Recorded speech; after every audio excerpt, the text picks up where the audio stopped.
spent 7 years in the Army as a logistics and explosive ordnance disposal officer. In 2013, he joined Amway as a distribution replenishment planner. While at Amway, Jordan has led multiple teams, to include the cultural change team for the global supply chain planning department. Please, let's welcome Jordan Howell.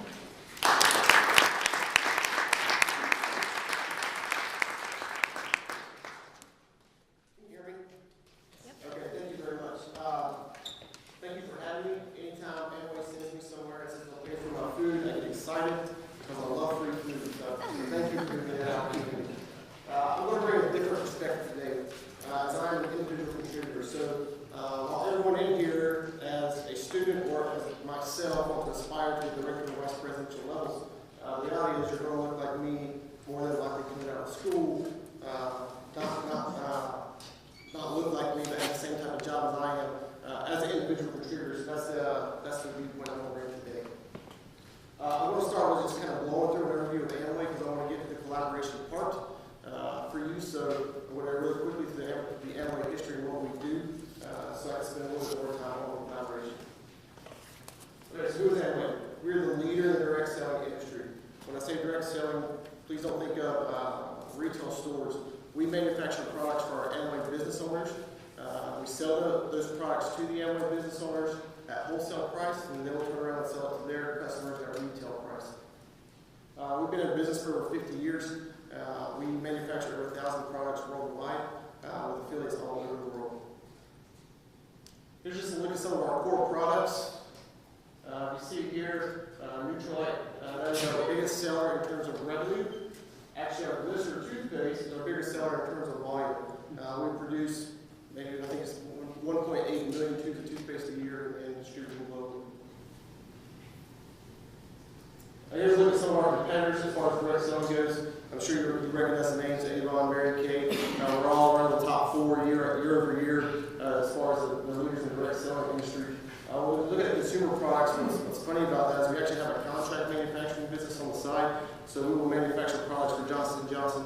We've had contracts with Unilever and P&G at one point or another, and that seems to help us fill our capacity in our manufacturing plants in Navy, Michigan. All right, so the Amway affiliate, the business structure took me some time to learn. But the Amway affiliate is our affiliates worldwide: Amway Japan, Amway China, Amway Singapore. They are actually standalone, independent businesses. However, they are part of the total enterprise, so the profits they make does flow up into the Amway LLC. But as far as our corporate headquarters goes and the global supply chain planning department, we view those as our customers.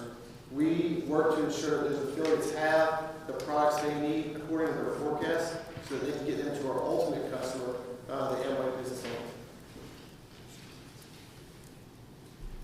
So here's just a quick snapshot of our global supply chain operations. We have manufacturing plants in Michigan, in California, and Washington State.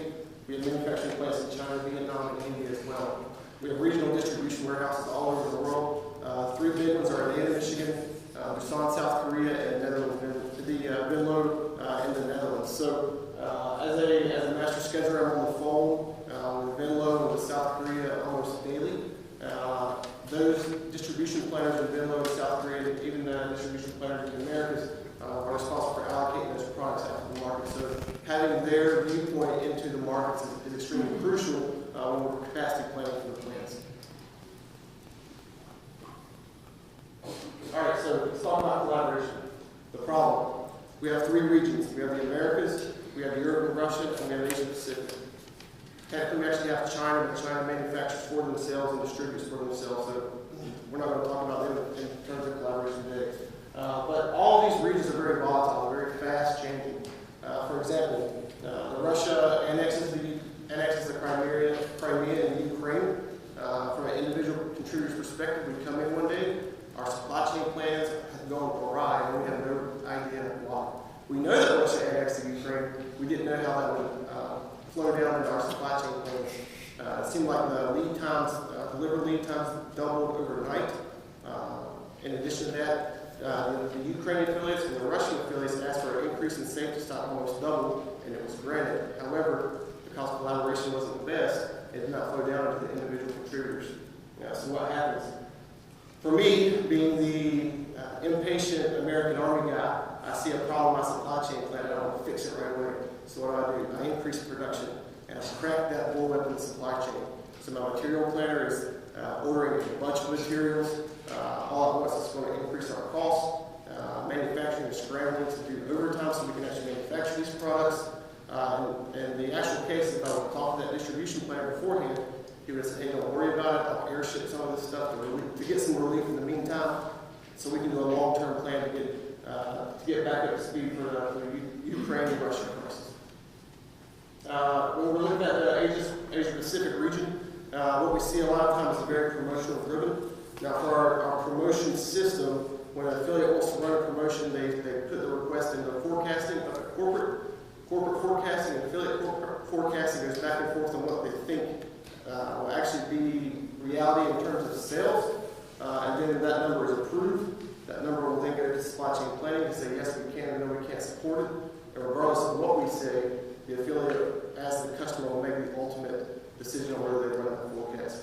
That can take weeks to do. All right, so by the time it gets to supply chain planning, it looks like they put in a short lead time promotion underneath whatever the lead time is for our raw